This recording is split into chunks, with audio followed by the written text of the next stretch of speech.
Good morning. Welcome to NewsWire here on SportsGrid. Craig Mish once again here with you every day, 11 a.m. to 12 p.m. Eastern. For those who are watching on the SportsGrid network, very cool to see all of you watching me out there. I'm going to deliver a lot of news to you here on the show today, predominantly sports wagering news, information, and the very latest updates. We have a guest contributor each and every day from our friends at Legal Sports Report. Today it is Pat Evans. He'll talk about whether or not, for those of you who are watching in the state of Minnesota, maybe you will have sports betting over the next year or two. So stay tuned for that as well. We'll also touch on the National Basketball Association with Gilbert McGregor and our TV analyst, ratings analyst, and how sports betting integrates with that is Simon Applebaum, and he's got an update for us coming up. That's usually around 11:45 Eastern right here on NewsWire. So let's get started with the very latest news, notes, and information. And we start off with the story that you may have heard about, and if not, I'll catch you up. Dartmouth men's basketball are looking to unionize and officially made a vote to do so, 13-2, following a February decision from the NLRB, National Labor Relations Board, classifying their employees under U.S. labor laws. That's right. That goes for the college basketball team. Now, if the players unionize, they can bargain for everything from wages to limits on hours and overtime pay. Naturally speaking, Dartmouth, an Ivy League school, smart kids there, get the job done. Now, we'll see how this affects the remaining colleges out there. Is this something of the future? Is this just an individual deal for an Ivy League school? To say the least, we don't know what the end result of this is going to be. But for the time being, with the NILs happening, and the fact that kids can now get paid to play college sports, you have to think that this is a landmark decision if it does play out potentially this way. As far as the NFL is concerned, we're headed toward free agency. We know that's coming up next week. Franchise tags have now been given out, and some have not. Some of the players who have been franchise tagged include T. Higgins from the, of course, Cincinnati Bengals. Michael Pittman will be back, we assume, in some way with the Indianapolis Colts. Same with Josh Allen. L'Jarius Sneed from the Kansas City Chiefs, very interesting name. Seems like he's being talked about potentially being traded for to a number of teams. We'll see if that ends up happening this offseason. Also, Antoine Winfield, Brian Burns, we said that on the show yesterday, and a couple of other players as well, Jalen Johnson and Justin Matabike from the Baltimore Ravens. So they get the franchise tag. Now, the players who are now going to become absolute free agents, they can sign with anyone at any time. That's the way the franchise tag works. Baker Mayfield is a free agent again, quarterback with the Tampa Bay Buccaneers. Same with Saquon Barkley, running back with the New York Giants. Josh Jacobs, Calvin Ridley, he is on the move potentially again. Chris Jones of the Chiefs, although he says he wants to stay in KC. Christian Wilkins of the Dolphins, Xavier McKinney, and that's really basically we're looking at a list that I think will include some major defensive players potentially being on the move when free agency opens up next week. Dalton Schultz, he's not going to be a free agent. He was a major contributor to the success of C.J. Stroud in Houston. He is back, 3-year deal, $36 million announced yesterday. The impact he made on that offense was just huge. And now one of the favorite targets is back with C.J. Stroud, although Nico Collins probably would disagree. He'll say he's the favorite target, and I think that'd be fair. The Seahawks have cut Jamal Adams, Condre Diggs, so they're saving money against the cap. $7 million in the 2024 cap, taking on $19.6 million in dead money. Also, the Patriots transition tag safety Kyler Duggar. So the transition tag allows Duggar to become a free agent, but they can match any offer that he potentially gets around the National Football League. So good news for Duggar, potentially good news for the Patriots, depending on what the offer ends up being. And by the way, for those of you who are thinking about betting on the NFL draft, naturally, we're going to have tons of coverage coming up with this, less than 60 days away. In fact, it is 50 days away officially now. Caleb Williams is such a heavy favorite right now to be the number one overall pick in the draft. Hard to see that shifting. Minus 2,000 over on the FanDuel Sportsbook. Drake May is 11-1. Jaden Daniels 25-1. And Marvin Harrison Jr. is also 40-1 as well. But with the big news yesterday in the NFL free agency in terms of franchise tags, one player that has to make a very big decision is the running back, now formerly of the New York Giants, and that is Saquon Barkley. Does he decide to go chase the money, or does he chase a championship? And Gabe Morency, who was on with Scott Farrell on Coast to Coast, Carver filling in, talked about that tough decision that Barkley has to make. As far as Barkley is concerned, I think the main question for him is he looking to set the market and break the bank? Is he saying, you know what, I want to get paid big, and I'm going to go to the highest bidder? Or does he want to win a Super Bowl, right? Does he think, you know what, I'll take a little less to play for a better football team? I don't know. I don't know what he's going to do, but it's interesting. You talked about a couple of the teams, and I almost feel like it's going to happen, that he's going to end up on the Philadelphia Eagles and or the Dallas Cowboys. that those division rivals know how good he is, and they say, oh, my God, I can't believe we have a chance to do this right now. Looks like Daniel Jones is on the out as well, so it looks like the Giants are in some sort of little super mini rebuild right away. But I don't know if they want to rebuild or kind of replace and reload. But Barkley, for me, I say the front runners would be the Dallas Cowboys and or the Philadelphia Eagles, and I think Jerry might get in on this and say, just make it happen and get Saquon on our football team. I keep hearing Houston as well, Carver, for everybody. And I don't know, you watch the Houston Texans play. Devin Singletary was great. Like, they don't have a running back problem, right? They don't. You can stockpile everything around them a bit more, but I don't really think Barkley is like something that Houston need to spend the money on. I think Dallas would do it. They'd let Pollard go. You bring Barkley in. It seems to make a lot of sense. A lot of options for Saquon Barkley this upcoming season. We'll see where he ends up for El Coast to Coast, 3 o'clock Eastern today. All right, in Major League Baseball, of course, we have spring training in Florida and Arizona continuing. And the future for the Oakland A's, boy, does it look bright if they get this stadium built the way that it looks like online. Now, we don't have the, obviously all the pictures to show you here, but $1.5 billion new stadium renderings are out. Google it. You can see it for yourself. Paul Skeens announced yesterday by the Pittsburgh Pirates he has some boxes to check and will not be on the opening day roster. Anthony Rendon, who has had a tough time since signing with the Angels. He has a groin injury, unfortunately, and going to be out for a little bit. And by the way, former Dodgers All-Star Steve Garvey moves to a November election for a California Senate race. Is it possible the former MVP is headed toward a serious politics position? It is possible if he gets voted in. Okay, the latest on Caitlin Clark. Another update today on Caitlin Clark. Record-setting matchup against Ohio State over the weekend. How many people were watching it? 4 million people watched her break another record, score 35 points. Purdue, congrats. They win another Big Ten title, number 3 in the country, 77-71 final over number 12 Illinois. Tarleton State is having a phenomenal season. You may not have heard of them before, but they're covering like every game this year, and they're winning like every game this year. And so Billy Gillespie, who's had a very checkered past as far as his coaching status in college basketball, needless to say, is getting another opportunity at Tarleton State, making the most of it right now, and they're probably headed toward the NCAA tournament. West Virginia, by the way, extended Neil Brown, their head coach there, through 2027. In the NBA last night, if you took the Boston Celtics, you felt really good. They were up 22 points, and then you felt really bad. They lost in a controversial finish to the Cleveland Cavaliers. Luka Doncic, another triple-double, although the Pacers beat the Mavs 137-120. Unfortunately for the Miami Heat, they're going to have to be without Josh Richardson for the rest of the season as a shoulder injury. And good news for the Warriors, Andrew Wiggins due back tonight to play against the Milwaukee Bucks. He missed 4 games for personal reasons. Coming up next, we got Gilbert McGregor in the house. The Bucks are hot, and they keep it going. We'll find out next.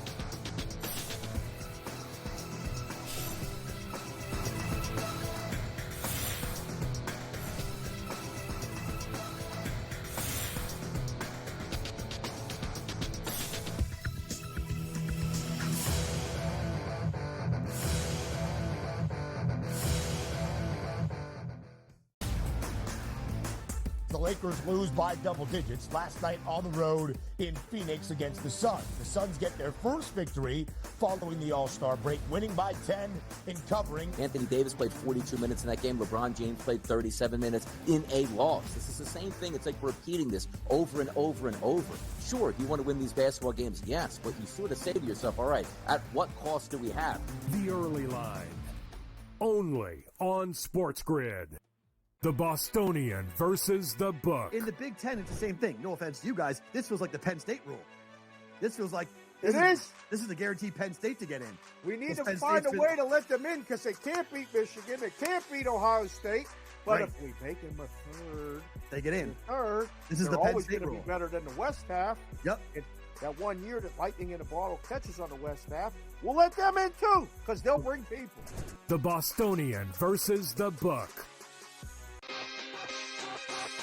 The Books are treating the Celtics 4 points better at minimum than maybe every single team in the NBA. And so far, I believe they've covered every game since the break. The Celtics' strict goal here, anything less than a finals appearance and a finals championship is going to be a failure for the Celtics. They got all the pressure in the world across the board here. Game time decisions, only on SportsGrid.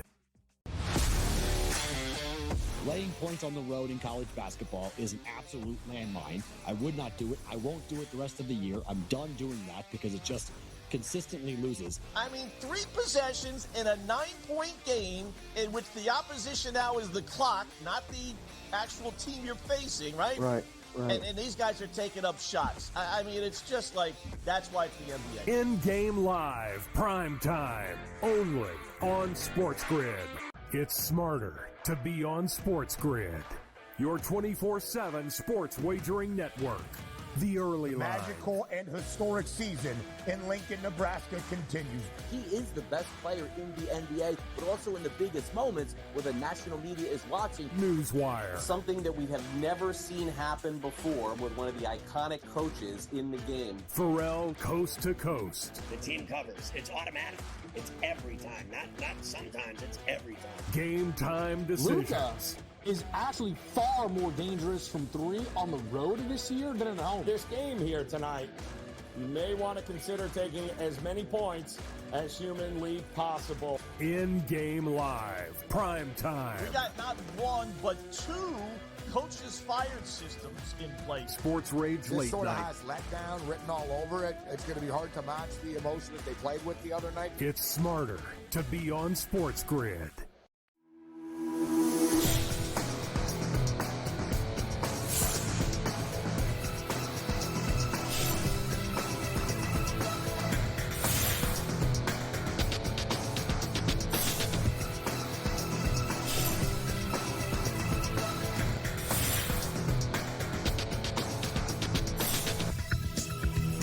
Welcome back to NewsWire here on SportsGrid as we're closing in on the NBA playoffs. It's coming fast and furious. We're going to check in with Gilbert McGregor from Sporting News. Of course, we also have the play-in games as well. And so, Gilbert, this is it's actually a really still good time of the year, I think, for the NBA, but we are about to enter that stage of bet at your own risk, right? Like we're coming upon the time here with like a week or 2 to go, as it has always been with the NBA, where those top teams in the league that have already clinched the playoffs and more or less know their seeding really start to rest those guys because they know the playoffs is coming. I know that the play-in games have helped a little bit with that, but it's a little dangerous, I would say, coming up soon.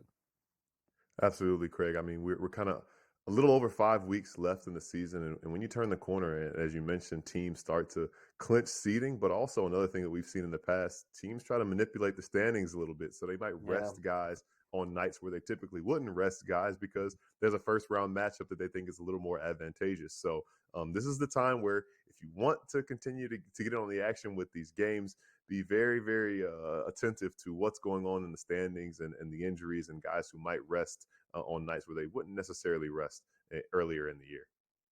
Yeah, no, I would agree. We're not quite there yet, but a couple of weeks away, I think we're getting there. Now, how about this turnaround for the Milwaukee Bucks? It's, 2 stories actually to tell with the Bucks. The game tonight, which we have a very, very big question, I think, going into the game.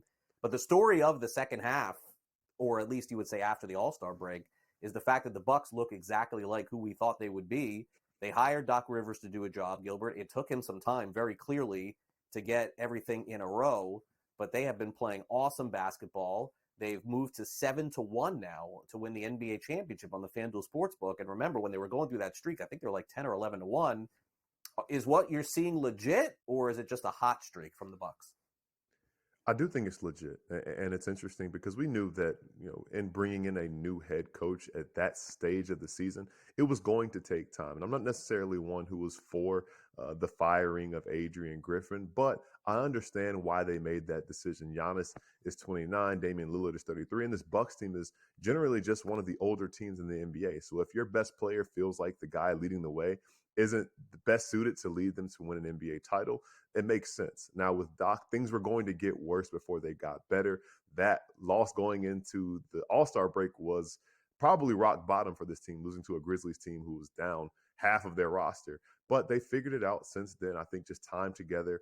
Doc Rivers is implementing Portland plays and sets for Damian Lillard. So guys look more comfortable, and they're rounding into shape at the right time because, as we mentioned, this is that end game. They've moved back into second place in the Eastern Conference. Nobody's catching the Celtics, but if you can avoid seeing the Celtics until the conference finals, you'll do yourself a big favor as far as making a deep run in the playoffs.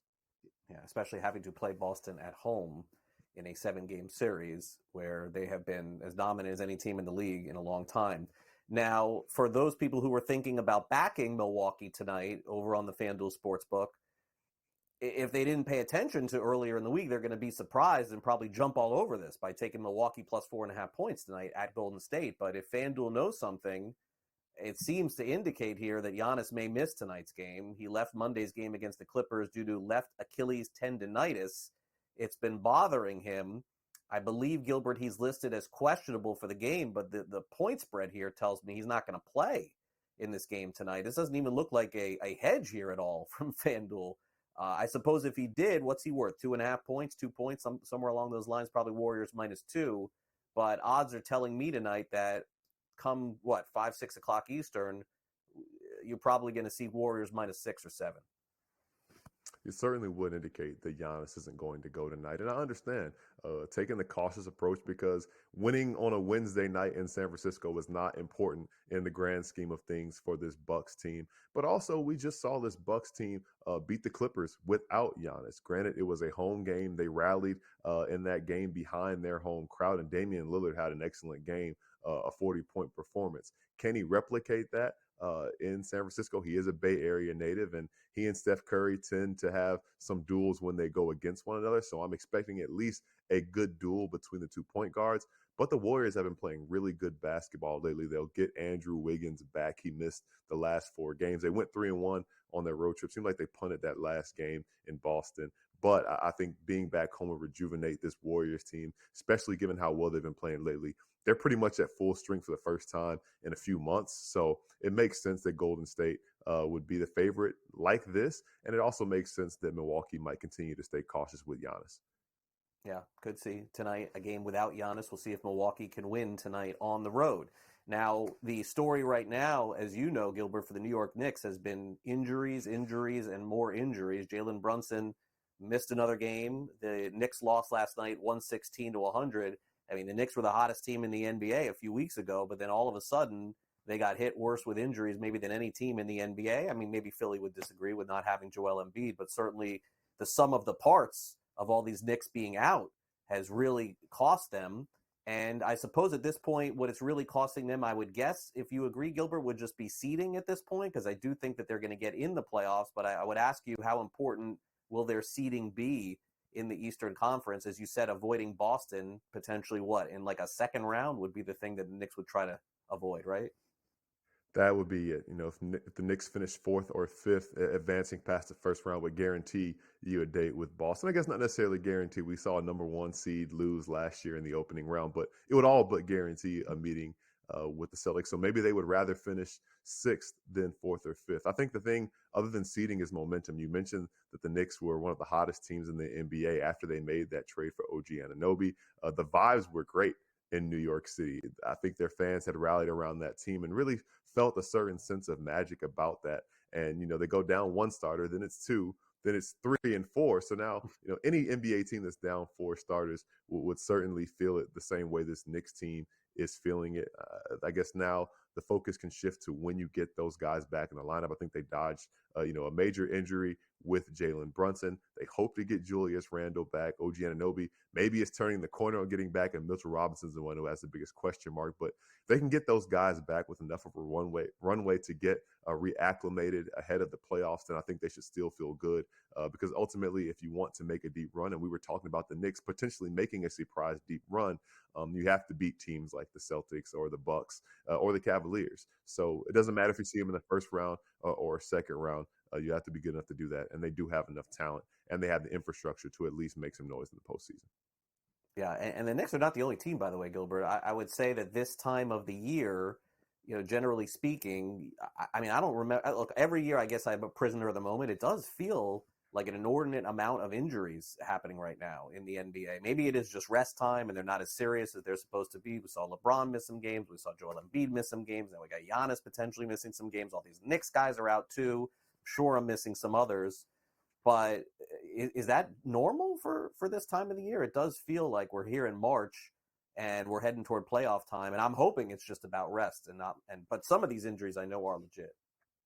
I certainly think it's a combination of rest and caution. Donovan Mitchell's another guy who just is going to be out at least through the weekend with a troublesome knee injury that he's dealing with. Trae Young. These guys are managing pain, and I think, you hear it a lot. These guys say, if it was a playoff game, I'd play tomorrow, but it's not a playoff game, and I want to be as healthy as possible. So I think the biggest thing is guys aren't going to be at 100% at this point in the year, but if their team is destined to make the playoffs, they want to enter the playoffs as close to healthy as possible.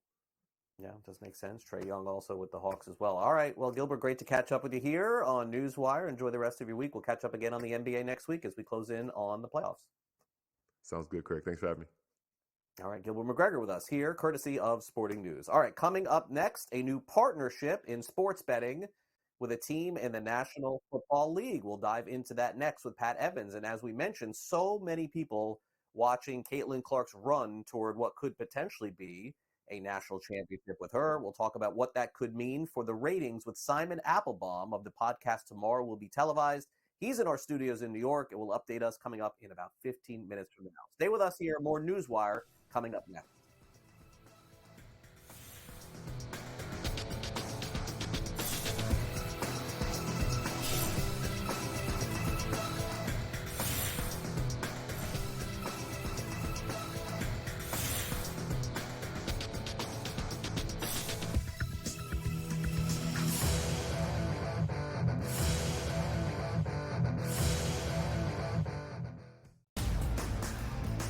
The Lakers lose by double digits last night on the road in Phoenix against the Suns. The Suns get their first victory following the All-Star break, winning by 10 in covering. Anthony Davis played 42 minutes in that game. LeBron James played 37 minutes in a loss. This is the same thing. It's like repeating this over and over and over. Sure, do you want to win these basketball games? Yes, but you sort of say to yourself, all right, at what cost do we have? The early line. Only on SportsGrid. The Bostonian versus the Book. In the Big Ten, it's the same thing. No offense to you guys. This feels like the Penn State rule. This feels like This is the guaranteed Penn State to get in. We need to Penn find State's a way to let them in because they can't beat Michigan. They can't beat Ohio State. But Right. if we make them a third, They get in.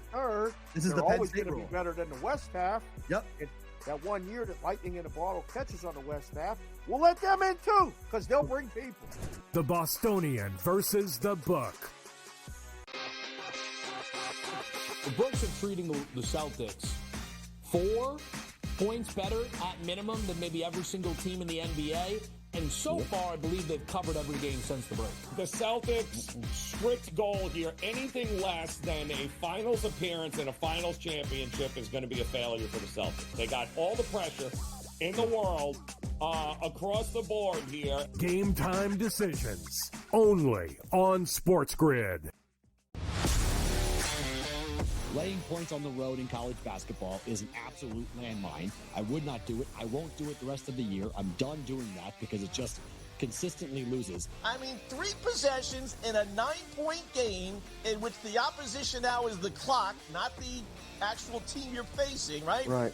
And these guys are taking up shots. I mean, it's just like, that's why it's the NBA. In-game live, prime time, only on SportsGrid. It's smarter to be on SportsGrid, your 24/7 sports wagering network. The early line. Magical and historic season in Lincoln, Nebraska continues. He is the best player in the NBA, but also in the biggest moments where the national media is watching. NewsWire. Something that we have never seen happen before with one of the iconic coaches in the game. Pharrell coast to coast. The team covers. It's automatic. It's every time. Not sometimes. It's every time. Game time decisions. Luka is actually far more dangerous from 3 on the road this year than at home. This game here tonight, you may want to consider taking as many points as humanly possible. In-game live, prime time. We got not 1, but 2 coaches fired systems in place. Sports Rage This late sort of night. has letdown written all over it. It's going to be hard to match the emotion that they played with the other night. It's smarter to be on SportsGrid.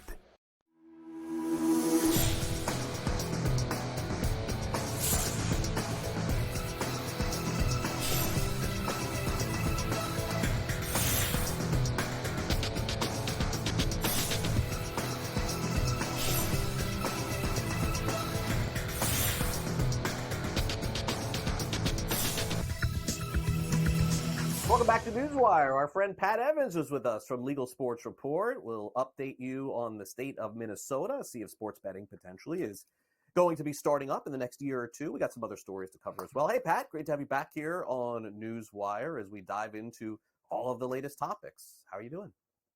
I'm doing great. Thanks as always for having me on. So we're getting to the real peak of legislative season when everything's starting to really happen, and we'll cover that today. So I've been really busy. This is my busiest time of the year for sure. Yeah, I mean, Georgia, we got updates too. The legislature, some people want the people to vote on it, not let the legislature decide. It's sort of crazy what's going on with a lot of these states that don't have sports betting. But first, let's talk about this new partnership. FanDuel signing on with the Carolina Panthers. It seems to be not unique in the sense that we've seen other teams and the leagues get involved, but to the level that FanDuel is going to be covering, I guess, the Carolina Panthers and doing media with the Carolina Panthers does seem to be on the unique side here with some exclusive events as well. So I wonder if this is the first of many or just maybe one that supersedes the rest as far as what FanDuel has decided here. So I'll let you take the floor and tell us more. Yeah, so it is a unique partnership because it's the first operator in North Carolina that's partnered with two different organizations. And if listeners and viewers remember, there was a law change in the fall that requires sports betting operators in North Carolina to partner with a sports organization for a license. And, in a lot of states that we've seen sports partnerships, that's not the case. They just want the partnerships with the teams for the market exposure. And that is the case in this turn because FanDuel has a partnership with the PGA Tour already. So that was how they gained a license. And, we know that sports betting, online sports betting in North Carolina is launching on Monday. So this is kind of a big deal. I mean, it's the NFL. It's kind of surprising the Carolina Panthers weren't the primary partner for a sports book. But, hey, FanDuel's making out pretty well here with, the PGA Tour and an NFL team as their partner. And yeah, today I believe it is Up and Adams with Kay Adams on FanDuel TV is on site. And, we've seen them do some of that kind of stuff in football training camps and the like. But this is a big deal because, again, it's launching in North Carolina on Monday. And actually, Caesars is live on tribal lands since Friday when online registration was allowed because of, the tribal gaming laws in the country. That's the case, but that won't be statewide until Monday as well. So yeah, this is a unique partnership. We'll see what ultimately happens with this with the team and the sports book. I would imagine it's a lot like some of the other ones we've seen across the country. But hey, again, big partners in the PGA Tour in North Carolina. That's a huge sport, and the Carolina Panthers, who hopefully they have a little bit of a resurgence in the fall versus last year. Yeah, and next week here on the show, and I'm sure over at Legal Sports Report, our big story for us and for LSR is the beginning officially of North Carolina sports betting going live for everyone and every operator. That is next week. Okay, no time soon, though, for Alabama, unfortunately, it looks like here. Pat, another state sort of pushing forward a little bit, and then I would say take one step forward, two steps back. Is that fair with Alabama as far as sports betting? This year was almost like two steps forward, one step back. It's been a slow burn in this state and just the southwest corner in general. Of course, we've talked a lot about Georgia and Mississippi as well. And Alabama, it's just a really strange case. Yesterday, there was a Senate committee, and they ended up stripping sports betting and casinos out of this comprehensive bill that is mostly to set up an Alabama lottery. And coming into this year, we knew this comprehensive package was going to be put forth because it has been the last couple of years. It's even passed the Senate several times, and it fell on deaf ears on the House. Well, this year, House leadership decided, hey, let's take it by the reins, figure out what we can get passed, and let's do it. And even Governor Kay Ivey has been a proponent of gambling in Alabama since 2020. She put together a study group and talks about the benefits of it. And so this year, the House passed a giant package, basically the same one we've seen from the Senate in the past couple of years. So it was like, hey, you got it through the House, which has been the problem in the past. I've had the Senate, main Senate sponsor say before the session, if the House passes it, we should be able to get it through no problem. Well, here we are, and just like happens in legislative times everywhere across the country, there's a few hiccups here. And last week, Senator Greg Albritton brought it into a committee, could have pushed it through the committee to the floor, but then there was concerns that the floor vote wouldn't be there. They need 60% of votes because it does require a constitutional amendment and a voter approval. And he spent the weekend kind of adjusting it, and they took out the casinos because they're worried about the gambling in the state, and they took out sports betting because of Republican concerns of its effects on the youth population. And this, Albritton says, while it disappoints him because he wants the full package, it does get it through the Senate. Now, local reporters down there are reporting that the House doesn't like this. They don't want a tribal monopoly on casinos because the bill still gives Ivy the ability to negotiate a compact, which would be a full casino potentially. And the Democrats don't like that the House Democrats don't like that they stripped out some healthcare funding that the sports betting revenue or the gambling revenue would go to. And so the House is like, no, we're not gonna approve this. And Ivy has hinted that if it wasn't the House package, she might not even sign it either. So this was definitely going to go to a conference committee, and I've heard from several industry sources that in conference committee, House members might still put in sports betting and see if that can be part of the compromise. But who knows if that happens? Who knows if it even gets to a conference committee? Right. So this is, it's a kind of a disappointing happening in Alabama for sports betting proponents. But again, it's a step further than we've seen in the past with the House passage. So, maybe they get the lottery this year and then they try for sports betting alone next year or the like if it doesn't happen in the conference committee. So, yeah, maybe 2 steps forward, 1 step back. Who's to really say? But, yeah, just kind of a disappointing outcome in Alabama for now for sports betting proponents. Yeah, unfortunately, some of the states in the South giving the legislatures a hard time about legalizing it. Not surprising, Alabama's one of those. Okay, so a Senate hearing on the future of sports betting in Minnesota. I know that when you saw that pop up on your radar, Pat, you hit click, and I'm sure you paid attention to see what the future could potentially hold. Learn anything new yesterday? A little bit. I mean, so now we've had 2 hearings in Minnesota, which you know well that it has been my top state to pass 2 years in a row, and of course I had to eat crow last year on that. But both of these hearings have given us a little bit of insight into how the lawmakers are feeling about this. The House hearing earlier, or I guess last month, changed where money is appropriated from sports betting funds. And it's to problem gambling support to strengthen that and bolster both the national programs and the state level programs. Well, yesterday in the Senate, there were some additions added to, again, enhance consumer protections around problem gaming. And one of those was to remove in-game betting or to prohibit in-game betting. So that'll be out.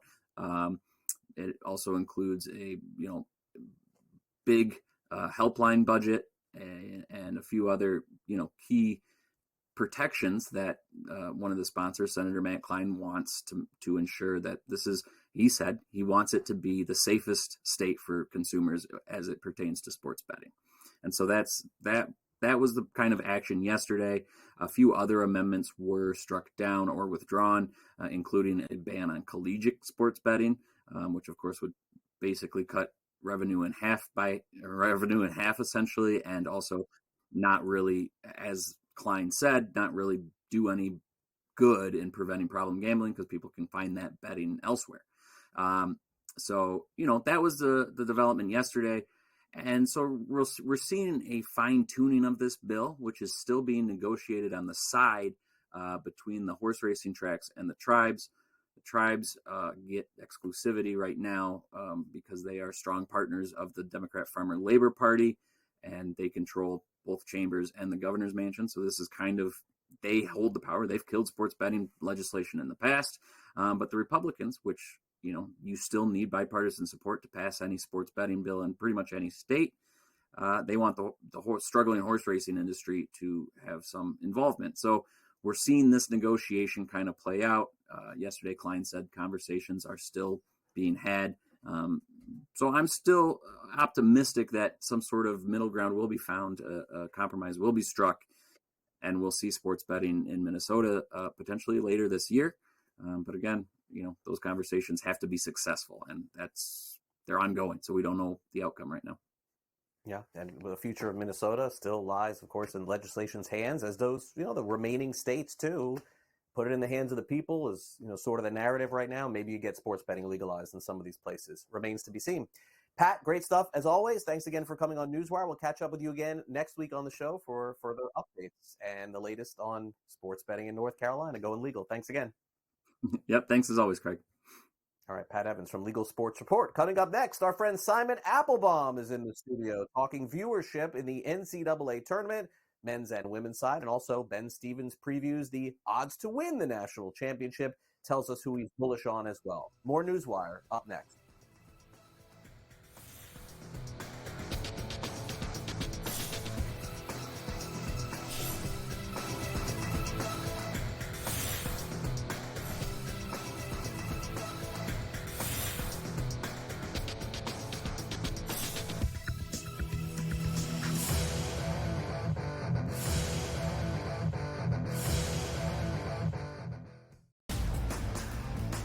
The Lakers lose by double digits last night on the road in Phoenix against the Suns. The Suns get their first victory following the All-Star break, winning by 10 in covering. Anthony Davis played 42 minutes in that game. LeBron James played 37 minutes in a loss. This is the same thing. It's like repeating this over and over and over.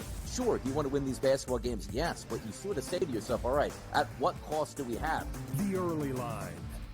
Only on SportsGrid. The Bostonian versus the Book. In the Big Ten, it's the same thing. No offense to you guys. This feels like the Penn State rule. This feels like this is the guaranteed Penn State to get in. We need to find a way to let them in because they can't beat Michigan. They can't beat Ohio State. But if we make them a third, they get in. Third, this is the Penn State rule. Be better than the West half. Yep. And that 1 year that lightning in a bottle catches on the West half, we'll let them in too because they'll bring people. The Bostonian versus the Book. The books are treating the Celtics 4 points better at minimum than maybe every single team in the NBA. And so far, I believe they've covered every game since the break. The Celtics' strict goal here, anything less than a finals appearance and a finals championship is going to be a failure for the Celtics. They got all the pressure in the world across the board here. Game time decisions only on SportsGrid. Laying points on the road in college basketball is an absolute landmine. I would not do it. I won't do it the rest of the year. I'm done doing that because it just consistently loses. I mean, 3 possessions in a 9-point game in which the opposition now is the clock, not the actual team you're facing, right? Right. And these guys are taking up shots. I mean, it's just like, that's why it's the NBA. In-game live, prime time, only on SportsGrid. It's smarter to be on SportsGrid, your 24/7 sports wagering network.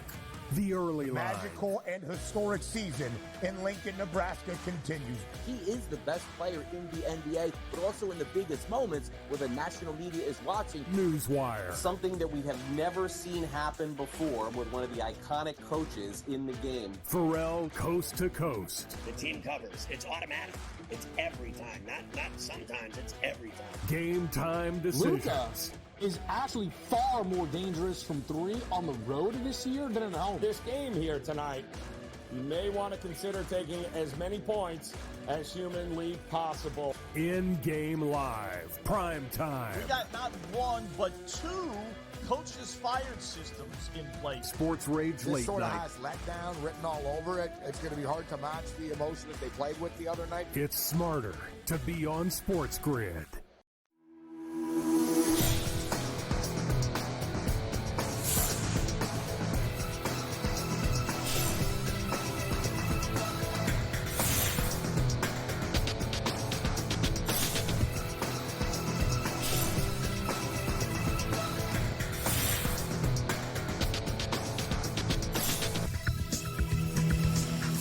Welcome back to NewsWire as we get ready for conference championship weeks and the NCAA tournament coming up. Ben Stevens is very bullish on the Big Ten. This is not a surprise. Big Ten, Ben, probably heard that story before. Ben tells us how far potentially Purdue can go in the NCAA tournament and also takes a look on the women's side as far as some of the favorites over on the FanDuel Sportsbook. So here's a quick preview on the futures odds. Craig, we are exactly 11 days away from Selection Sunday, when the NCAA tournament field of 68 is revealed for the men's NCAA tournament and also the women going dancing as we get deeper into this crazy month known as March. We start with the national championship odds, looking at where things stand on the men's side. Zach Edey, who is going to win his second consecutive National Player of the Year, leads Purdue. Right now, a 7-1 number on the Boilermakers. A huge win for Purdue last night on the road in Champaign. A top 15 tilt against Illinois. It wraps up the second consecutive outright Big Ten regular season championship for the Boilers. And because of that championship, 50 cents taken off the price for the Boilers to win the national championship, now 7-1, tied for that second best number right alongside Houston. Connecticut, UConn, the favorites, still at this time, Craig, a 5-1 number on Dan Hurley's Huskies. Looking to go back-to-back as a national champ for the first time since Florida did so back in the mid-2000s, 2006 and 2007. And Craig, you might hear the notion as we approach Selection Sunday, there really hasn't been a dominant team this year in college basketball. I would disagree, and I would look at these three prices, all 7-1 or less, before you get to a drop-off at Arizona, a $5 drop-off to the Wildcats and Tennessee, 12-1, and then you keep moving further down the board, the ACC rivals, UNC and Duke, who will end out the regular season against one another on Saturday. Now to the women's championship odds to cut down the nets in early April. Caitlin Clark is the star in college basketball, but South Carolina is undefeated. A perfect 29-0 regular season for Dawn Staley's Gamecocks once again. It's why, Craig, they are an odds-on favorite is South Carolina at -130 to win a national championship this season. LSU, the reigning national champs, a 6-1 price. Second best number, it was the national runner-ups, Caitlin Clark and those Iowa Hawkeyes that lost to LSU in that national title game. 7-1 number if Clark can lead her team to a championship. But do not forget this other team out of the Big Ten, Ohio State, at 15-1. And the Pac-12 is absolutely stacked this year, Craig. Stanford, UCLA, USC, Oregon State, Utah, just to name a few. And always Gino Auriemma's UConn Huskies are lurking with Paige Beckers, healthy and ripe for a deep March run. 25-1 price on Connecticut. So, Craig, just over a week and a half away from Selection Sunday when the NCAA tournament fields are released. Thanks very much, Ben. And especially on the women's side, with so many people watching Caitlin Clark, 4 million viewers watching that game with Ohio State over the weekend. How many would be watching, of course, if got to a championship situation or even against South Carolina? You never know. Let's find out the very latest on that and see how many people indeed are engaged in watching college basketball this upcoming NCAA tournament season on both the men's and women's side with Simon Applebaum as he joins us now. Hey, Simon, great to have you back here on NewsWire. And I mean, Caitlin Clark really is the story right now in college basketball, not just on the women's side, like the story of all of college basketball. Absolutely, Craig. 3.4 million people watched the game on average on Fox on Sunday, the big game with Ohio State, where she made the college basketball scoring record, individual record, men or women's. But here's the interesting thing. When the game was over around 3 o'clock in the afternoon, it went up to 4.4 million. And here's two very interesting stats. For the first time ever, when it came to Fox coverage of men's basketball and women's basketball, for the first time ever, women's basketball beat men's basketball viewership. The average for women was 980,000, 940,000 for men. And obviously Caitlin Clark, but also some of the other Big Ten teams as well, and other teams along the way, like South Carolina, LSU, had something to do with it. Here's another stat. The women's coverage on Fox was up 48% in viewership from last year. However, for all networks, we're talking Peacock, we're talking ESPN, ABC, CBS, etc., women's basketball coverage viewership was up 60% on all networks combined. And I think the big story beyond Caitlin Clark was this. For the first time ever, when people wanted to watch women's basketball, they had specific time periods to watch them. Sunday afternoons on the CW with the ACC, Fox with the Big Ten on Saturday night in the primetime hoops. You had ESPN also covering games on Sunday afternoon. CW with ACC games on Sunday afternoon. Sunday afternoon became the big place to watch women's basketball, and I think that really showed in the viewership. And I'll say this, if the NCAA, what I hope will they do, is take that championship game and make it a primetime game, not a Sunday afternoon game as they did last year, I think they could have maybe easily 5, 6, 7 million people, especially if Caitlin Clark and Iowa make the finals. Yeah, it could be the most watched game of all time, which is trending toward now and breaking records as we go here with Caitlin Clark everywhere on our screens, streaming, watching, live on TV as well. Okay, a sad story from sports reporting. We've talked about this during the week, Simon, just so you know. Chris Mortensen from ESPN passes away at the age of 72. I would say, Simon, back in the day, the insider's role was quite different than what it was before social media. And so when anybody wanted to get inside information on what was going on in the NFL, Major League Baseball, and you had to turn the TV on, right? Like that, or read the newspaper. That was the way to go. So Mortensen really transcended, I think, insiders and being on television and doing what he did. Now it's taken on a life of its own. You got to be on social media to break news now. But he, along with many others, started that revolution of this. And what Mort did, Craig, was, he came from a newspaper background, a prize-winning newspaper background. He was not only a great NFL reporter, he was a great all-around reporter. He could have covered any sport. From what people would tell you about it. The other thing was that when Mort got in 1991 on ESPN, it wasn't just on one show, as Will McDonough, for example, had done on the NFL Today years earlier, or Frank DeFord did on NBC's NFL coverage. He was actually on everything from SportsCenter to NFL Live to NFL Countdown. He really made clear that he was going to cover the NFL in a wide-ranging way and on more than one program. And I think that's what really made Mort an incredible reporter. And when he passed away on Sunday, let me tell you, Adam Schefter, Mina Kimes, all the other key reporters, whether NFL or not, ESPN, they took to Instagram immediately and said Mort was the best. The best in terms of durability, the best in terms of breaking scoops. Remember when he had throat cancer 10, 11 years ago, he still broke the scoop that Peyton Manning had retired from the NFL because Manning decided, hey, Mort, you are the best in the business. I want to break the news to you and you exclusively, despite what you're dealing with. Mort was really really very, very special person. And I hope that when the Sports Emmy Awards come around later this spring, he will get a posthumous award. Yeah, honestly, I had experiences with him covering the NFL as I did for many years and being with him on Radio Row, doing interviews with him, always available for the media, as I mentioned on the show a couple days ago.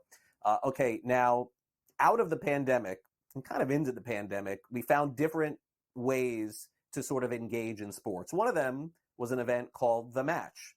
And honestly, it was really popular when it first came out. You had NFL players paired with PGA Tour golfers, and it was just something new to engage in.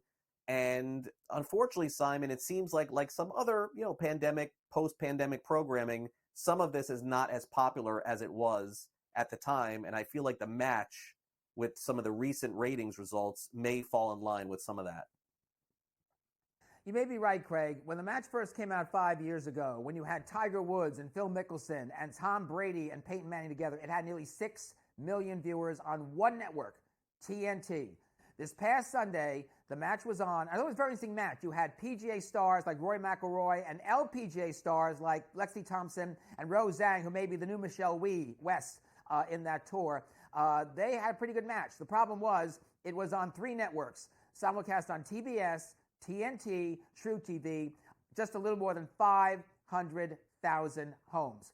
And I think one of the big problems, we talked about this last week, is that Warner Bros. Discovery is doing an atrocious job of promoting and publicizing their sports coverage. Remember that TNT, apart from the NBA or the NHL or The Match, they have very little original programming. Sports is what they've got. And if they don't start buckling down and promoting their events, they may end up losing them, especially with the NBA contract coming up next year. And you better believe that Warner Bros. Is going to be in the thick of this because they want the games for Max. They want the games possibly to be part of the sports joint venture sports channel bundle package they're working on with ESPN and Fox. So they have got to buckle down on this because they're in the process of losing what could have been a really wonderful franchise in the match. All right, let's close it out with new, I would say viewership. People will be tuned in for the first time. And I know that it's been on for a long time, but the National Women's Soccer League has much more national flair going into this upcoming 2024 season. CBS Sports Network. I think people may learn about this for the first time this year, Simon. I know its popularity has grown, but we're really, truly going to find out, I think, this year if people are truly engaged in it. Absolutely, Craig. For the first time, the National Women's Soccer League, now with 14 teams, 2 brand new teams this year, is going to be on more than one network. It's not just CBS or CBS Sports Network anymore. It's going to be ESPN. It's going to be Prime Video. And it's also going to be Scripps through ION. And ION is doing something that they did with the WNBA last year. Remember the WNBA last summer, they did these Friday night doubleheaders?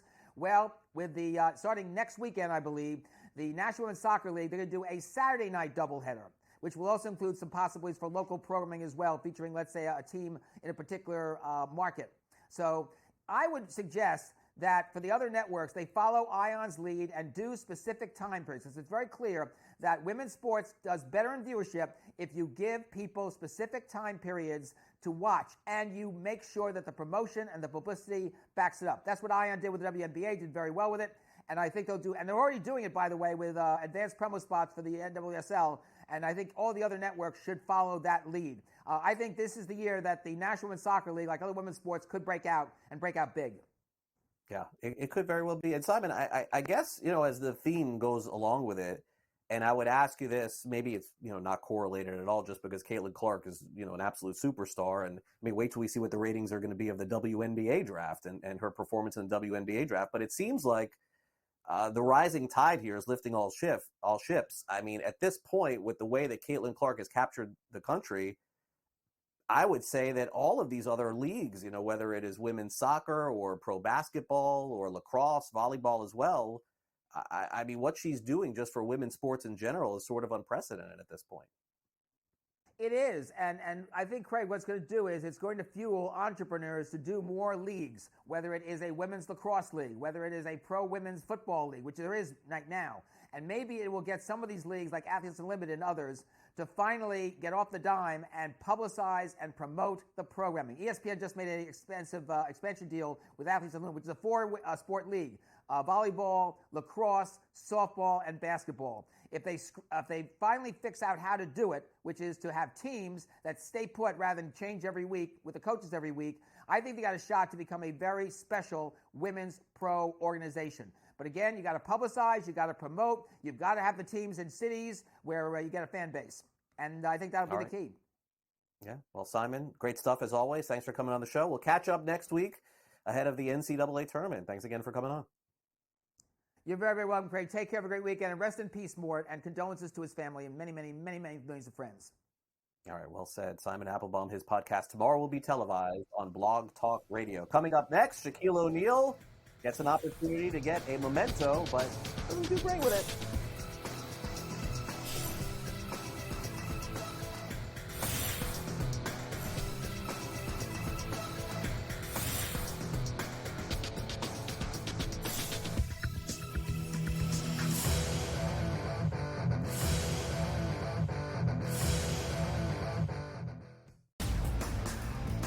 The Lakers lose by double digits last night on the road in Phoenix against the Suns. The Suns get their first victory following the All-Star break, winning by 10 in covering. Anthony Davis played 42 minutes in that game. LeBron James played 37 minutes in a loss. This is the same thing. It's like repeating this over and over and over.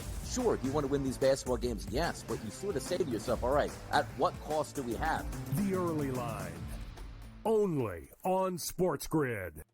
The Bostonian versus the Book. In the Big Ten, it's the same thing. No offense to you guys. This feels like the Penn State rule. This feels like this is the guaranteed Penn State to get in. We need to find a way to let them in because they can't beat Michigan. They can't beat Ohio State. But if we make them a third, they get in. Third, this is the Penn State rule. Be better than the West half. Yep. And that 1 year that Lightning in a Bottle catches on the West half, we'll let them in too because they'll bring people. The Bostonian versus the Book. The books are treating the Celtics 4 points better at minimum than maybe every single team in the NBA, And so far, I believe they've covered every game since the break. The Celtics' strict goal here, anything less than a finals appearance and a finals championship is going to be a failure for the Celtics. They got all the pressure in the world across the board here. Game time decisions only on SportsGrid.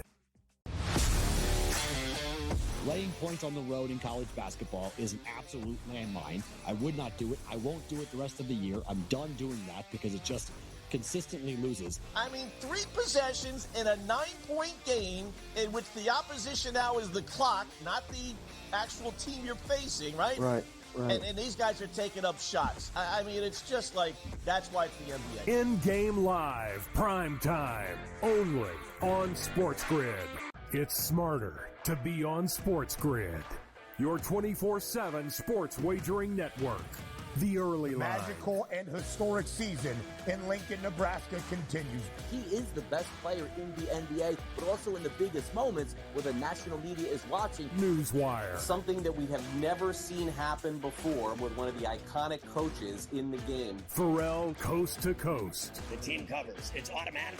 It's every time. Not sometimes. It's every time. Game time decisions. Luka is actually far more dangerous from 3 on the road this year than at home. This game here tonight, you may want to consider taking as many points as humanly possible. In-game live, prime time. We got not 1, but 2 coaches fired systems in place. Sports Rage This late sort of night. has letdown written all over it. It's going to be hard to match the emotion that they played with the other night. It's smarter to be on SportsGrid.